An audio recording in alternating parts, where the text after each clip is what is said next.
this is the next big one here. I really wanted to look at this because Adam Stern is starting to spill the beans a little bit on what the 2022 NASCAR Cup Series schedule may look like. And it is tentatively set to be released sometime next week. And obviously when that does happen, we will break it down here on this show. So make sure you come back and check that out once it is finally released. There's a lot of speculation on what could happen with the calendar, but some notes have been revealed or speculated at least as of right now. And the main one here, Gateway, we talked about this a couple of episodes ago, but Gateway is going to be on the Cup Series calendar, replacing one Pocono race. And that is joy to my ears. I'm sure some of you may think that way if you're from Pennsylvania and you're in the Poconos, maybe not so because you're losing a race. But for Gateway to take a place of a Pocono race, that the viewership for that Saturday race wasn't quite where they needed it to be, despite it being an incredible final corner there with Larson blowing a tire and Alex Bowman taking the victory. Didn't quite have the viewership numbers that they were looking for in terms of making that doubleheader a long-term solution for Pocono when they had already,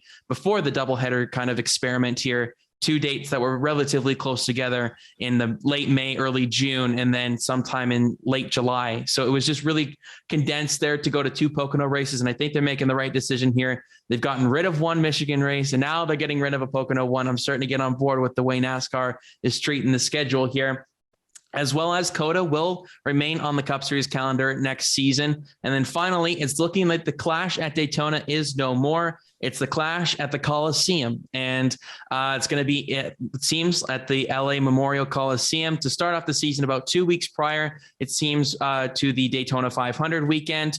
And it's going to be a short track, very short track racing, probably about 20 or so drivers taking part in that. And that's going to be interesting to see how that experiment worked. But we talked about that on the show recently about that rumor. And now it seems like it's very much at full speed ahead for next season. So those are the only ones that have been kind of rumored and basically confirmed out there as of right now. We'll see what happens come next week, but exciting stuff here, Kyle. What do you make of Gateway first off, and then we can kind of break down the other two as well? Yeah, for Gateway, this is a track that I've wanted on the schedule for a while. I really, really like just the characteristics of the track. It's a very unique track. A lot of people describe it as like a flatter Darlington, and I think that's a great way to put it because turns 1 and 2 are a lot tighter than 3 and 4. You drive it a lot differently. There's a lot of different lines that you could potentially use. It puts on great racing for IndyCar. We saw that a few weeks back, even though it was a bit of a chaotic wreck fest at the beginning of things. We saw an entertaining race for the Truck Series. A little bit interesting, just given like the power outage kind of situations that they've had. So I don't know if they would schedule it at night or during the day or whatnot, but you do have that option as well at Gateway to do it at night or during the day. But I like the fact that going into next year with these 5-speed transmissions, we're looking at a place like Gateway where shifting is something that you already do with the 4 speeds. And so I really like the idea of going to Gateway with these new cars and having the different strategies of different shifting, different lines, and a new racetrack. So I really, really like the idea of adding Gateway to the schedule. And in terms of replacing a date, there's really only 3 or 4 tracks on the schedule that I look at and I'm like, yes, this track needs 2 dates. I think that schedule diversity is a really, really big aspect that NASCAR needs to strive for. I think they have too many tracks that have 2 dates. And so striving towards having more unique ovals, especially because there's a lot of road courses that you could potentially go to, but not as many Cup Series quality ovals. And so getting one in Gateway and then losing a potential date in Pocono, I think is a good trade-off. Pocono, the doubleheader was great for the at-track experience, but we know, especially during the day, Saturdays are not great for TV ratings. We saw that again this year. And so it was going to be difficult to have that as a long-term prospect. It was great in the short term while they kind of finish out that contract, needing to have the 2 dates there. But I'm a big fan of that move to put Gateway in and take a Pocono date away, because I think Gateway is a great place to go to. You're getting that St. Louis market as well. It's a bit of a different market to have a race right there that you maybe didn't have in the Cup Series. And so I think it checks all the boxes in terms of a move that you would want to make for the Cup Series schedule. And of course, this year we got a lot of changes, but no new ovals if you don't include Bristol Dirt, which I don't. I think that's something completely different. And so great news that we're looking at adding a new oval to the schedule next year, because that's something I think that's desperately needed. It kind of reminds me of the Milwaukee Mile a little bit in the way it's configured in a way, just in terms of like the flatter corners and just like how it's designed in a way. I wouldn't say it's a 1-for-1 comparison per se, but I think that there's a little bit of parallels between the two. But I'm ecstatic for this move. I think Gateway will provide some great racing. We saw it when the Nationwide Series was back there. I'm calling it Nationwide Series for a reason. Back when it was then the Nationwide Series, remember the incredible battle between Keselowski and Carl Edwards coming to the line, and the iconic Mr. Keselowski moment with the interview afterwards, understandably so. And it was just a great racetrack. It provided some spectacular action. It had one of the most incredible fights we've seen in NASCAR history with John West Townley there. So, I mean, you can't go wrong with something like Gateway to bring to the Cup Series calendar here. And then hopefully this means that the Xfinity Series will also go there as well, because I think it would be a great 3-week or 3 series experiment. I'd be interested to know when they're thinking on timing of this, because the Truck Series one is a little bit later in August. So they're going to have to move some things around if they're trying to get all 3 series there at once. They may not do that, but we've seen that with like Texas in the past, where the Truck Series didn't go with them to that track, but then they do it a little bit later on in the June. So they could do something similar in that regard if they're going for a 1-for-1 kind of replacement with Pocono. But I'm ecstatic for this move. I think it's something you mentioned there. I'm a big fan of trying to get some new ovals in here. We've had the same cookie cutter stuff for a long time. Some of them have become better, I would say. I think Las Vegas has started to turn the corner a little bit in terms of their action, as well as I think Kansas, despite it being very similar to a lot of mile and a half, it's actually a lot different in some cases as well. I think it has its place for 2 races. I would say when you look at the mile and a half that we do have 2 races with, I think it's one of the better ones that has that, at least for right now. And obviously that Homestead doesn't have a second race is a bit disappointing. You'd want that if you're going to have 2 mile and a half dates for a track. Homestead would be right at the top of the list. But there's a lot of things that we could definitely speculate out there as fans or what we want. But Gateway is a step in the right direction, at least in terms of NASCAR, trying to think what would do well for this next gen car, debut it in its best light with the 5-speed transmission. Like you said, that's a key element here. I think that's probably into consideration as well. And we're trying to look into new markets here. We got to try and expand. I'm curious to know if that Chicago street course is going to be something that they look at for next season or not, but lots of different things to consider. But do you have anything else you want to mention on Gateway there? No, I think that's all on Gateway. What's the second one we got here? I know Coliseum we're wrapping up with, but Coda is returning. Yes, not much to say there. I think it got cut short. We didn't really see a full Coda race this year, so it'd be nice to get it during the dry. It would have been a good finish too, because you would have had Elliott running out of fuel, and then the battle past that, and probably would have been another Larson win this year. But I think the main thing is that we didn't get a true Circuit of the Americas race. We got the rain, we had the chaos that was. And I think that it's a unique enough track, different from all the other road courses that we go to, and showed enough flashes, especially with some of the lower series there, that we can have good racing in stock cars at Circuit of the Americas. And so absolutely go back there. I am interested to see. We already know that Texas is getting the All-Star race again. So we already know that the 2 Texas dates are already dealt with, because we know that the contract is there. So they have to do those. And so replacing that with Circuit of the Americas, I'm absolutely fine with. I wonder what's going to happen once that contract comes up, or if they'll make any changes during that time. But for now, I'm perfectly fine having the All-Star race be Texas, because I don't really care about it, and then have Circuit of Americas on the schedule, because it's an F1 grade track. And so if we have those, I think we should be going to them in NASCAR.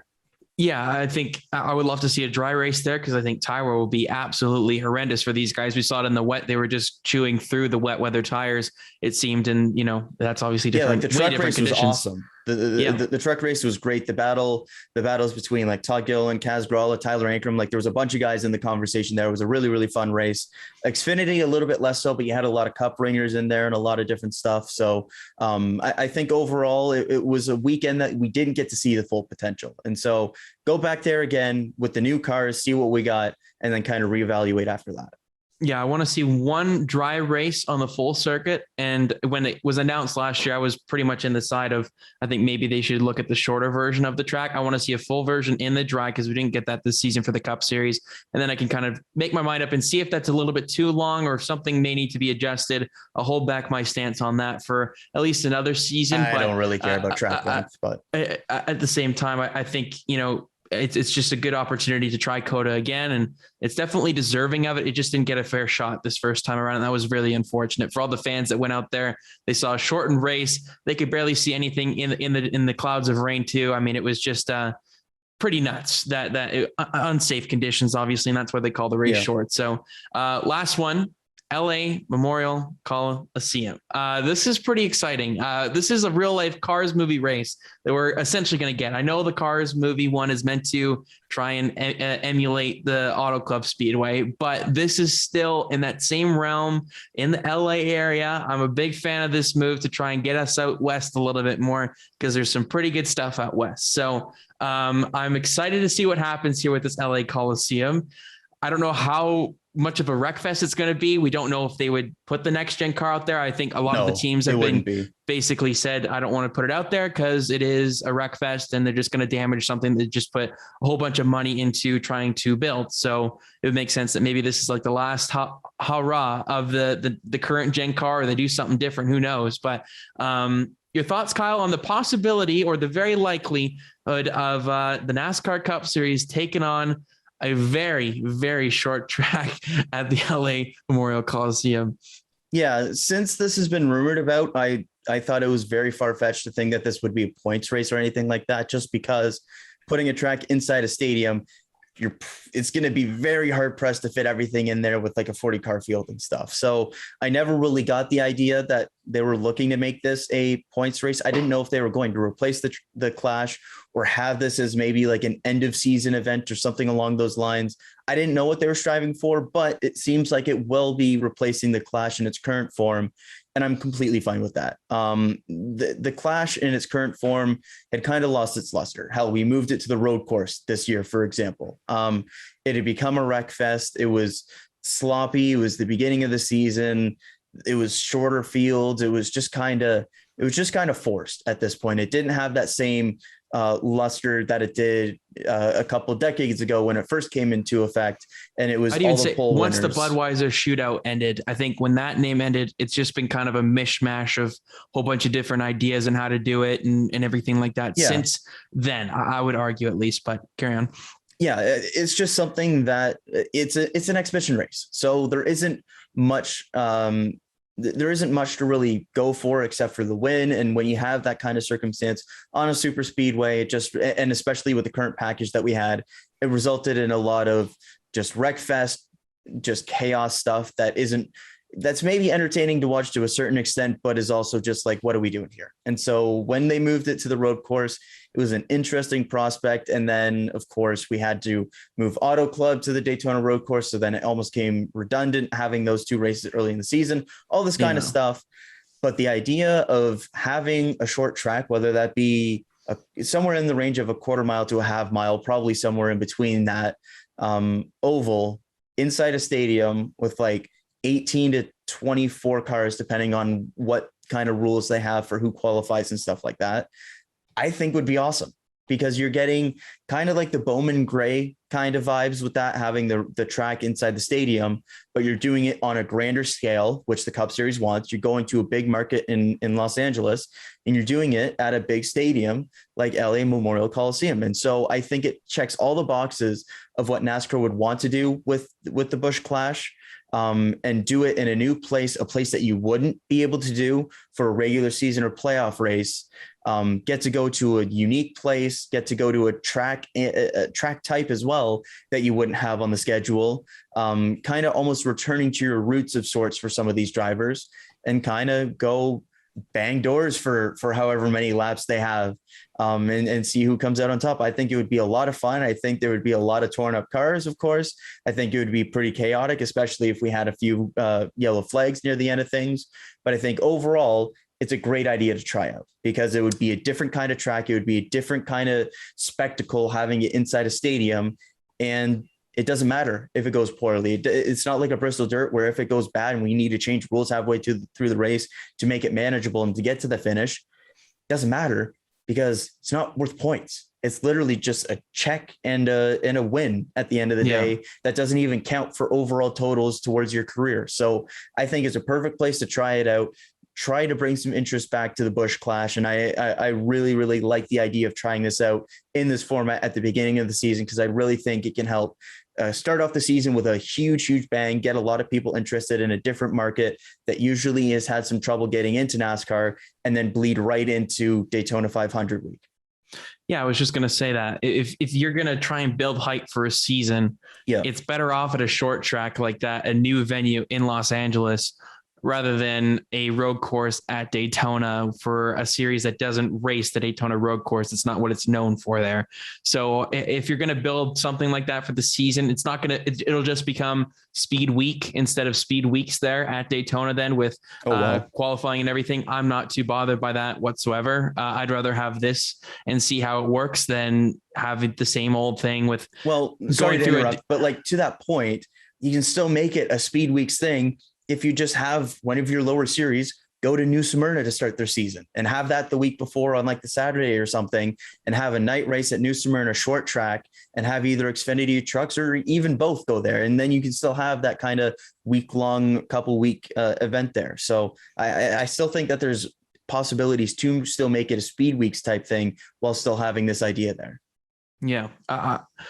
I didn't even consider that, but it's there's a lot of opportunity in the United States with tracks and stuff that we just haven't delved into enough. And obviously a lot of them aren't Cup Series eligible in terms of facilities and holding enough fans and everything like that. But holding this at the LA Coliseum here to start the season is going to be a huge marketing opportunity for the sport to go to Los Angeles, and then you fly to Florida for the start of the season. It's going to be a one big bang to really kick off a new era in the sport. Obviously they're going to want to try because it'll be with the old gen cars. No, I understand that, but just to finish off the old and come in with the new, they can create a little bit of hype around it, make sure that it's not so lost in the shuffle from like early November finale. And then you kind of bring everybody back to life. Hey, this is the end of this old era.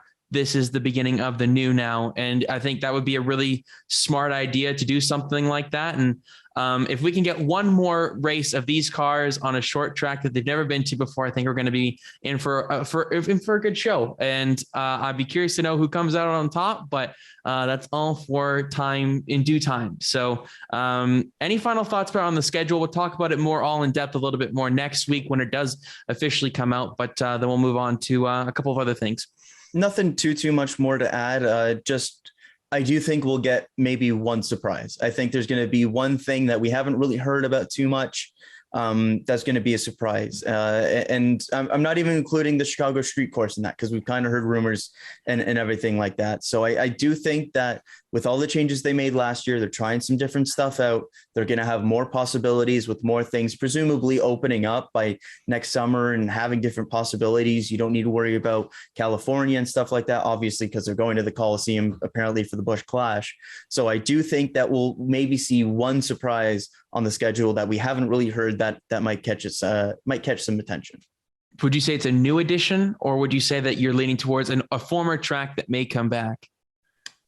Does NASCAR going there, like, do you mean Cup Series going back there, or do you mean like what are we talking here? I think it would be a new track for the Cup Series, but a place that NASCAR in general has gone to before. Okay. It's not going to be a shock, but I wouldn't be entirely surprised if Kentucky ends up back on the calendar in some capacity. I think that they haven't given up on that. We're going boring with that, but okay. I know, but I think that they haven't given up on that. I think once a track is axed, it's pretty unlikely it's coming back. I think it was more due to the COVID stuff more so than. I don't think Kentucky cares about COVID. Maybe not, but I'm curious to know what's going to happen. I think that track is a parking lot now. Okay. I mean, I'd be fine with it, to be honest. I think once they repaved it, it's kind of lost any sort of meaning to it in terms of going there for a race at all. Obviously Chicagoland's still never going to come back. So it's unfortunate in that sense, but I'm fascinated to see where they go with this in terms of how much are they really wanting to experiment and really go into the deep end. For the first time in a long time, they've dabbled a little bit this season. They've given us some new things, COTA, Bristol Dirt, stuff that they think the fans want. specifically the Bristol dirt. And we're still not happy about that, but looking forward to Bristol on its actual track next weekend. But then there's a lot of different places that they've gone to in the past in the lower series that will be worthwhile to go back to for the Cup Series. So lots of different things that NASCAR is going to have to manage here. And I'm pretty sure that they pretty much finalized it. They're just waiting till next week to announce it.